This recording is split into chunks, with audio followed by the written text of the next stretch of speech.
Good afternoon, everyone. Today is Tuesday of the 12th week in Ordinary Time. It's going to be a hot one today.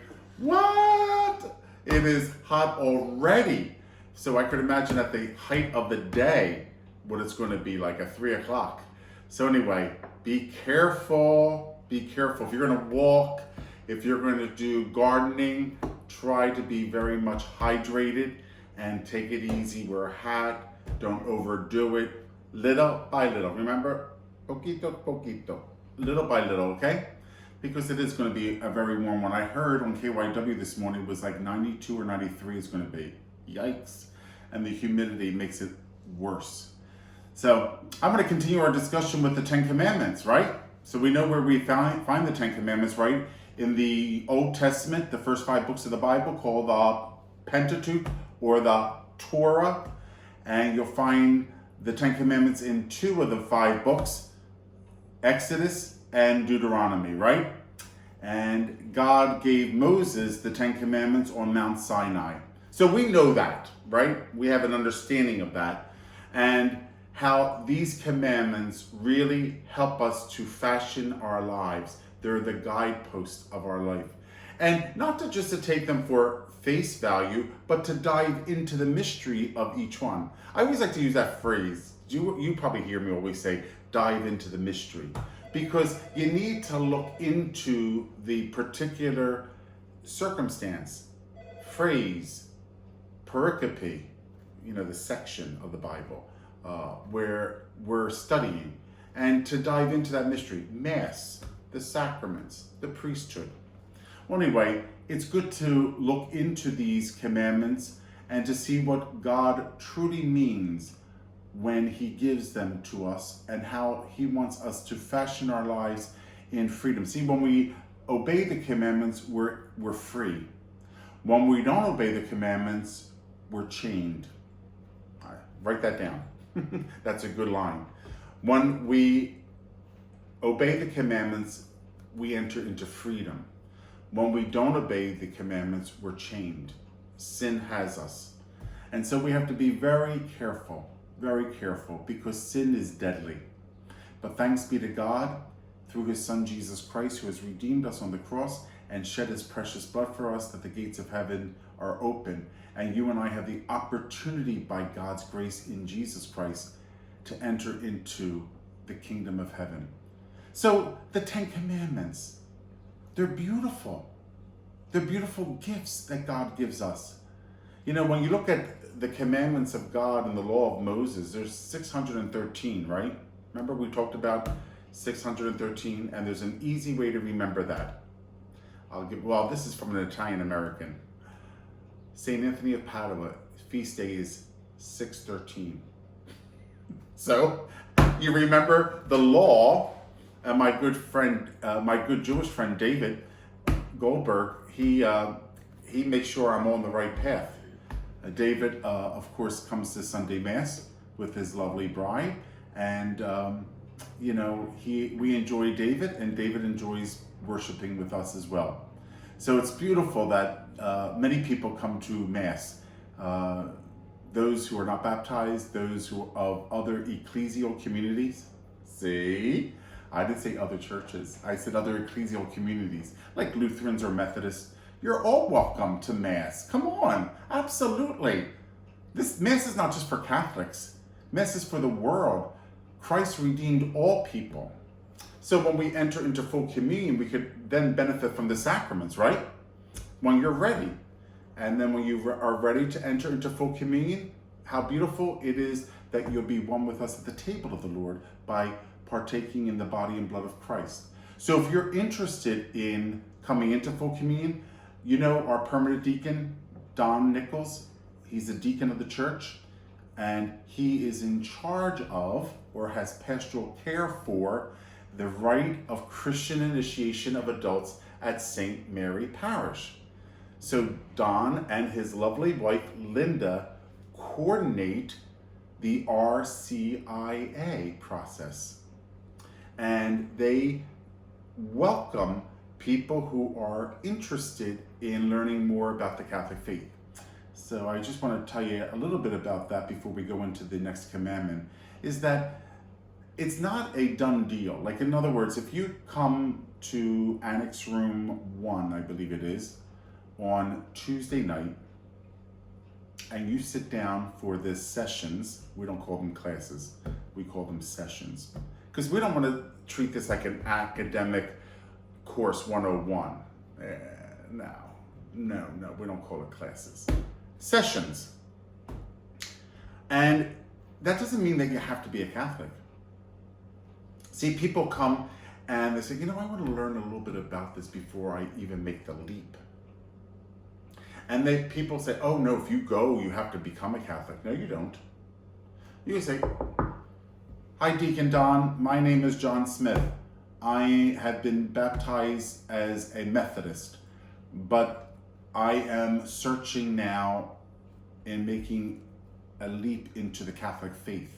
And I want to know a little bit about that. And I was wondering if I could come to these sessions on Tuesday night from 6:30 to 8:15, 8:20, and just be part of that. I don't know if I'm ready yet, but I want to come.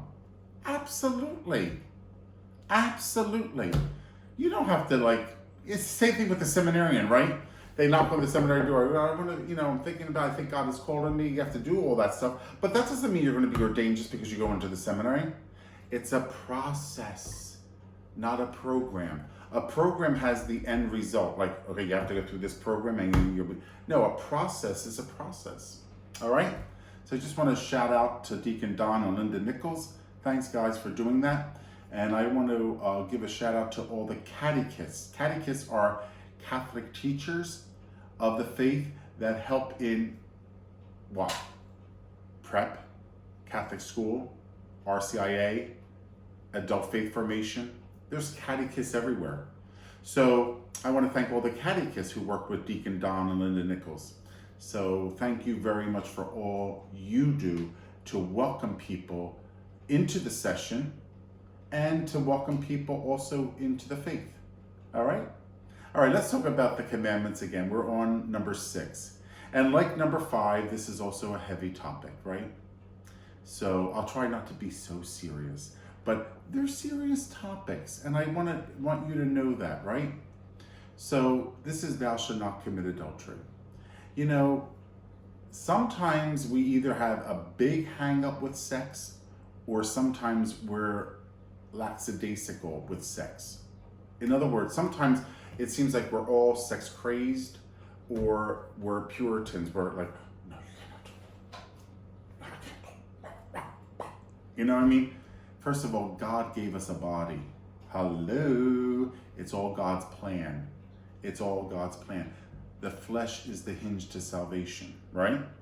So now, where do you find the balance of all that, right?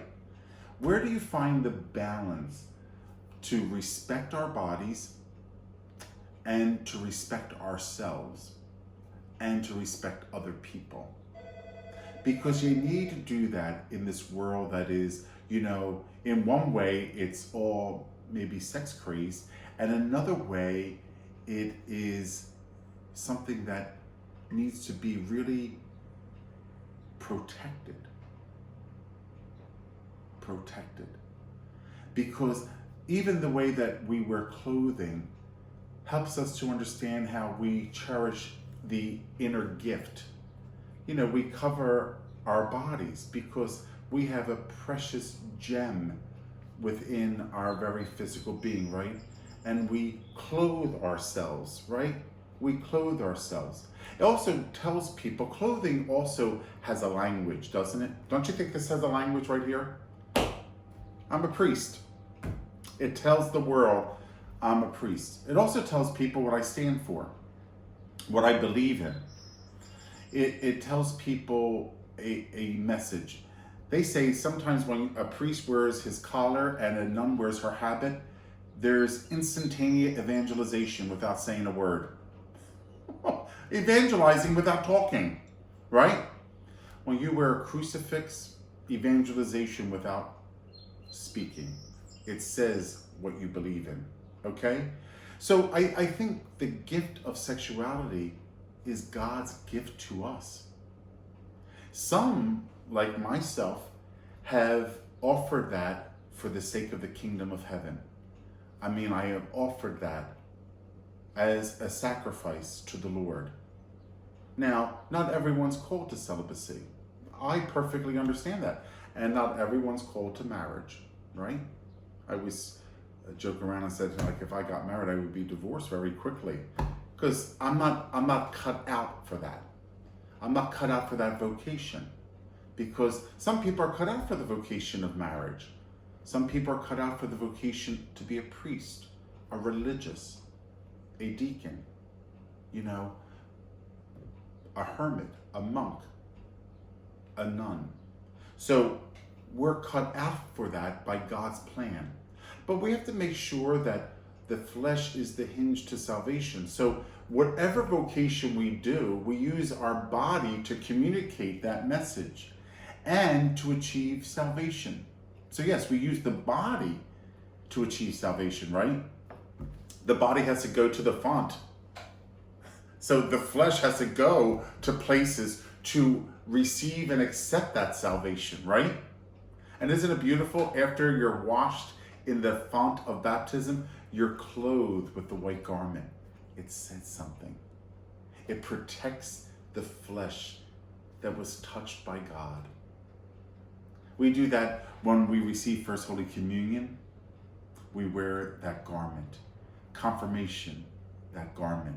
A wedding, that garment.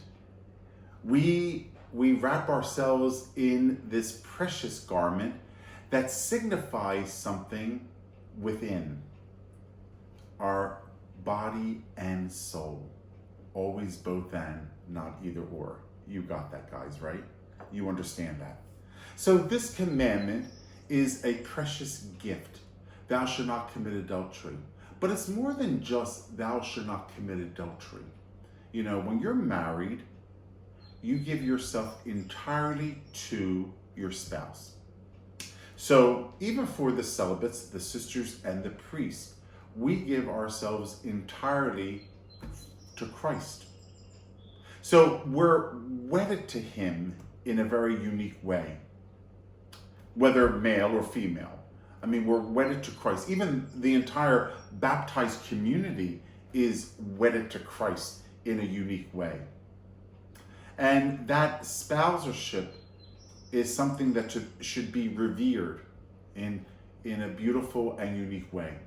So I just want to talk to you about the dignity of human sexuality. Christopher West does a wonderful presentation on John Paul II's Theology of the Body. You should Google that. Christopher West, John Paul II, Theology of the Body. Now, I know Deacon Don and Linda Nichols have sessions on that during the course of the year. Please God, they will continue doing that. It's wonderful. And it's amazing what you learn even after 25 years of marriage and 25 years of priesthood or 25 years of religious life. So the theology of the body, I want to make it very clear, is for single people, married people, ordained and religious. It's not just for married people. The theology of the body, because the flesh is the hinge to salvation, is so necessary in God's call and his invitation, how we are to use our body in our proper and unique vocations, right? Have you ever thought of that? How is the body so sacred that we are to use it for our proper vocation as we journey in that vocation to salvation? So it's that body that is the hinge to salvation. It is the flesh that is the hinge to salvation. Don't call the flesh bad. Bad, bad, bad. Get away from me. No, embrace the flesh. Love the flesh. Use the flesh in God's way, in the proper way, because the flesh is the hinge to salvation. How do you get to heaven? Have to use our bodies. You have to be baptized. You have to let the water pour over your head. It has to touch your flesh. When you go to confession, you have to use your tongue to speak, using your flesh to bring about that gift of salvation, which is the sacraments. The same thing with Holy Communion. right? All the sacraments. How beautiful, beautiful that is. Even the sacrament of matrimony. The sacrament is solidified, validated, when the flesh is with the flesh of the spouse. Conjugal love. When the couple is in that sacred act of conjugal love, open to life. That's when the sacrament is validated. There's a like a little funny or a joke that after the wedding mass, the older servers keep on following the couple until they come to the wedding bed, and they put the candles on each side of the wedding bed, because the sacrament continues until it's validated through the conjugal act of love. And that's the flesh on the flesh. The flesh is the hinge to salvation, opening to God's gift. Be fertile and multiply, subdue the earth. So it's all part of God's plan. Isn't that beautiful? It is absolutely beautiful. Respect your body. But God wants you to make sure that you use your body or your flesh for its proper purpose, whatever vocation you're in. The single state, the married life, the ordained, whether priest or deacon, and the consecrated life as a religious. Okay? Thou shalt not commit adultery, which means that you are wedded to your spouse in an unbreakable bond. Now, I'm going to talk to you later about annulments and divorce and things like that. But how about we not do it now? Because I don't want to blur this commandment. I promise you, there's so much to talk about. Believe me, I'll be here until Christmas doing these videos, okay? And I like them, and I hope that you do too. But there's a lot to talk about. But let's just talk about you're wedded to each other until death do you part. The beautiful vows and the rings that you will wear as a sign of your commitment to one another until death. And how beautiful that grace is. Allow God to come into the marriage. Not every marriage is perfect. Not every living out of any of these vocations is perfect. You have to work with God's grace. It's not magic. Are there days that priests have a bad day? Surely. Are there priests that sometimes are frustrated in their own vocation? I'm sure. But the question is, what do you do about it? Do you get grounded in that reality that God has called you to this life and that God is working in your vocation to bring about salvation? So, you know how I say the flesh is the hinge to salvation? So is your vocation. So that's how your vocation is the pathway to lead to heaven. God called you to that way of life so that ultimately you'll be with him forever in heaven.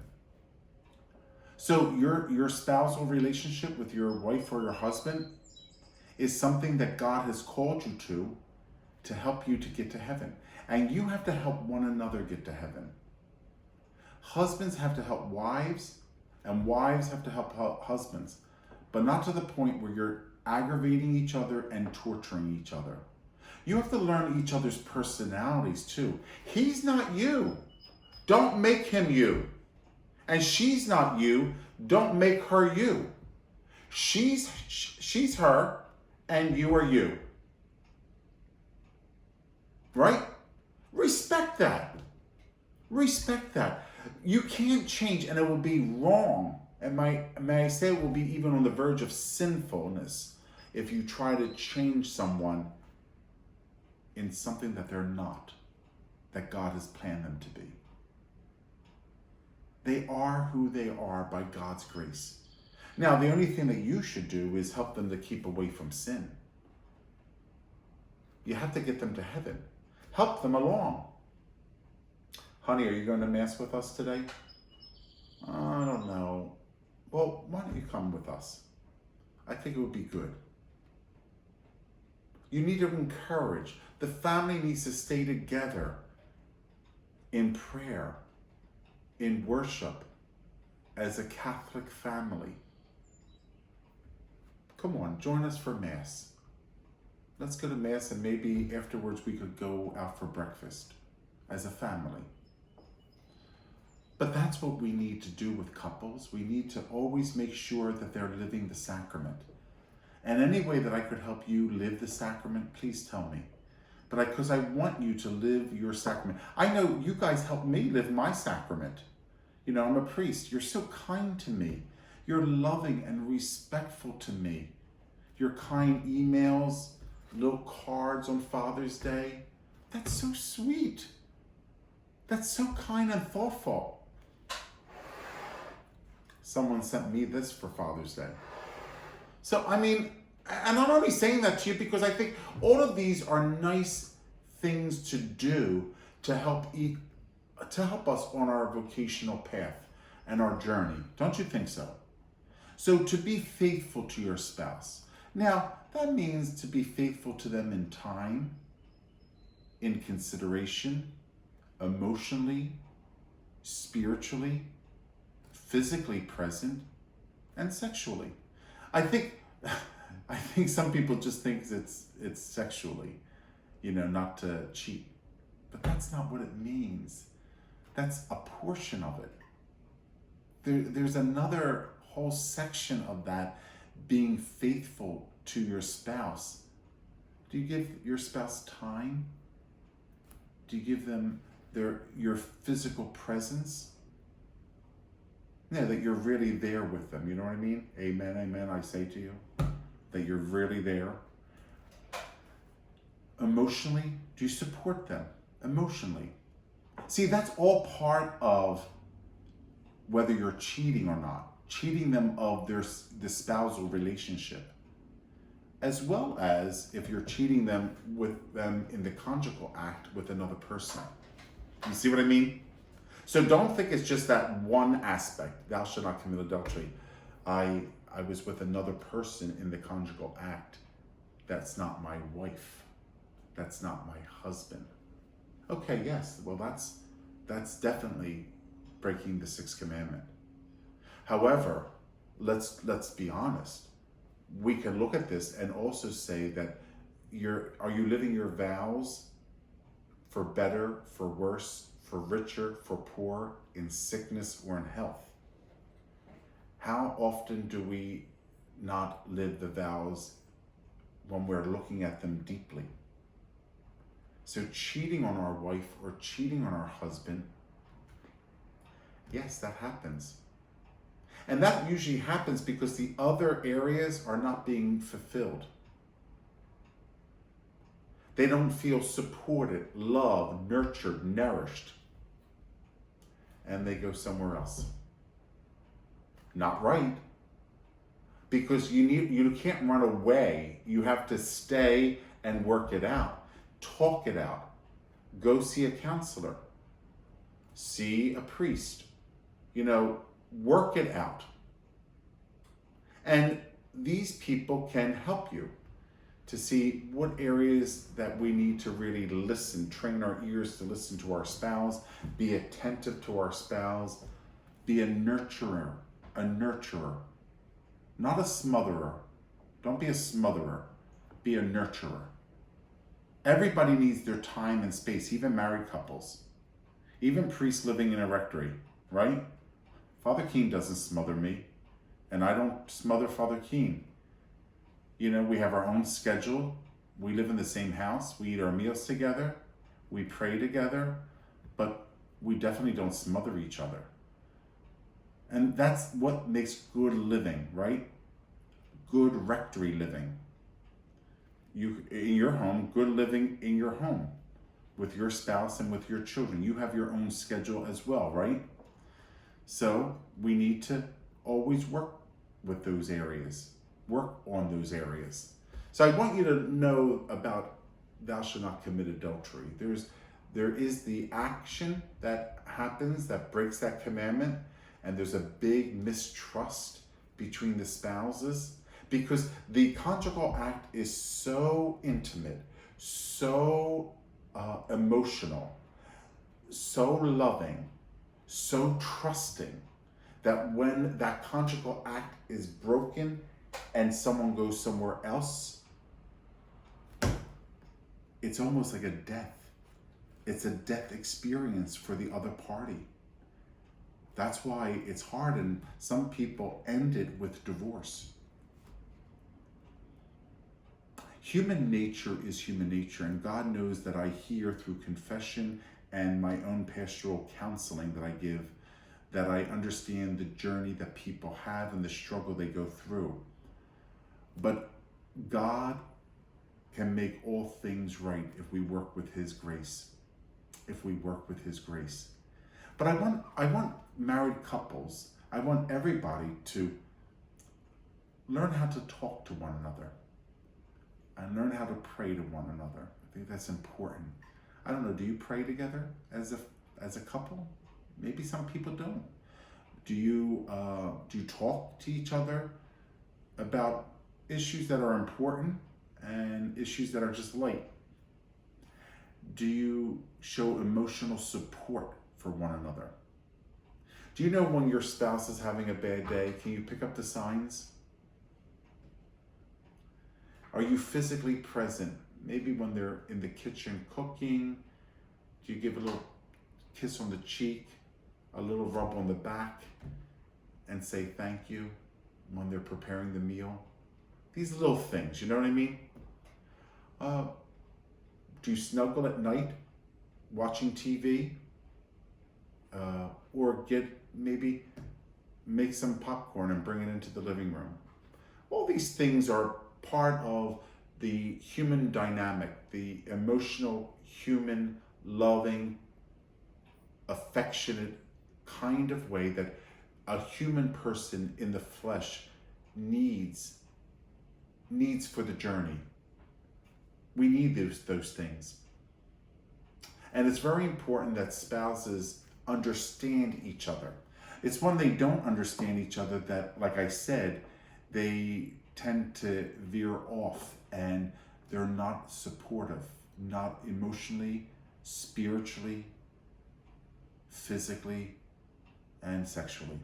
And sometimes the sexual act, the conjugal act, I like to say, can be more of a physical action instead of a love. And you have to be careful of that. Because you know why? We're not just irrational animals. We're not. Irrational animals. We're animals in one sense, right? But we're not irrational animals where it doesn't mean anything. It's just a physical act, right? But a rational person knows that it's more than just a physical act. And that's important because that also comes in with trouble in the married life when we see it just as a physical act, right? And it's hard to understand. That's why when there needs to have a separation from the conjugal act, sometimes if you don't understand each other, you could find that very offensive. Maybe when the baby is born and a lot of attention is given to the baby and not to maybe the husband, there's a reaction. You have to know yourself, and you have to talk about all these things. See, you didn't think I was going to go into all this, but thou shalt not commit adultery. But doesn't it make sense? It's more than just cheating. It's more than just cheating in the conjugal act. It's all these other things. I'm telling you. And you're hearing it from a priest. Because I talk to people. I learn about this stuff. And plus, I'm a human person too. You know, just because I didn't see the Eiffel Tower doesn't mean that I don't know it exists. Hello? You know? You breathe in God's goodness and understand the plan when God conveys this to you, because that plan is also for me in the celibate way of life. Yes.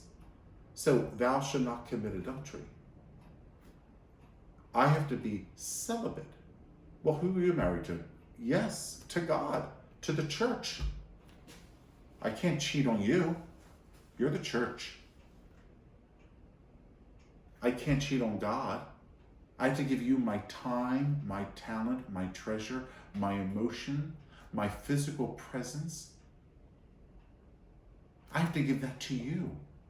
I offer my life for all of you, the church, and to God. But I have made a promise to God that I would refrain from the conjugal act. I will offer that in union with Christ, who was celibate. And I ask for his grace. So even the priest has to understand all of that in his own life. And you know, no matter who you are, priest, single or married, you see it everywhere, how people do not live faithfully their vows. How about the big scandal in the church? Sad. Sad. That we have to, now, of course, now, we've gone from one extreme to the other. Doesn't that always happen? The kid has to be hit off his bicycle and killed by a car before the traffic light goes up. Unfortunate. But doesn't that happen? Now the church has every kind of plan, every kind of post, every kind of vehicle that any priest, deacon, religious, lay teacher, coach, worker has to go through, screened, before they begin to work at a parish or a Catholic institution. Now, fine. I mean, that's what we have to do. Let's do it. I mean, since I've been here, I've been fingerprinted twice. Had criminal check, sex abuse check, done all the qualifications. Sandy Olszynski is our safe environment coordinator. She tells us when this is due, when that's due. Okay, fine. Good. Maybe, we need to do that because of the disgust that has happened. Thank God. But that also keeps everybody in check, right? To protect the young, the vulnerable, the innocent. Absolutely. Absolutely. No question in my mind that we should do that. So let's live this life that is beautiful. The human body. Love it, protect it, safeguard it, cherish it, and allow God to use your body to bring about goodness. Allow God to use your body to receive the sacraments.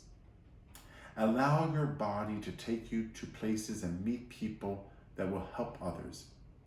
And if you're called to the married life, that body will be used to create other human life. How beautiful is that? The dignity of the human person, to be loved, cherished, and respected. So thou shalt not commit adultery. Yes, don't break the conjugal act, because that's just a very holy action. One may say it's the consecration of the marriage vows. You know how there's a highlight? There's a highlight, like the Mass, there's a highlight of the Mass, which is called the consecration, where the bread and the wine become the body and blood of Christ. Well, in the sacraments, there's a highlight, and marriage is the conjugal act, which is sacred. Remember the two older boys standing on either side? Yeah, it's a little joke, but I mean, it makes the point, because it's holy. It's holy. It's not just the vows. I promise, I do. No, it's more than that. It's more than the I do. It's the living of the sacrament. The living of the sacrament that God calls us to. I think I'm going to have to do part 2 of this because I didn't get into the area of other problems that arise. And I want to talk to you about other problems that arise, that is contraception and pornography, that could really destroy married life or destroy single life. So we have to make sure we talk about that. So maybe we'll do part 2 of this commandment tomorrow as we journey through the 10 Commandments and understand the beautiful gift that God calls us to in our human body, because the flesh is the hinge to salvation. Have a nice day, everybody.